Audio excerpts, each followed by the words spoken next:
Here, again, I would name IKEA Creative app or app feature, which is available in web and app, plays a very important role, because here what you can do is you can actually build your experience sitting at your home. You can upload a picture of a space.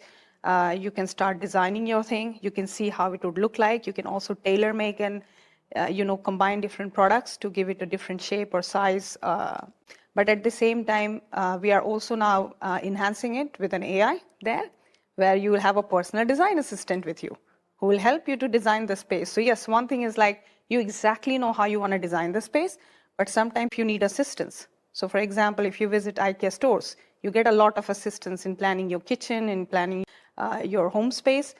This personal assistant or digital assistant, we are trying to do the same. That will be your personal planner, which will help you to plan your space with IKEA feel in it.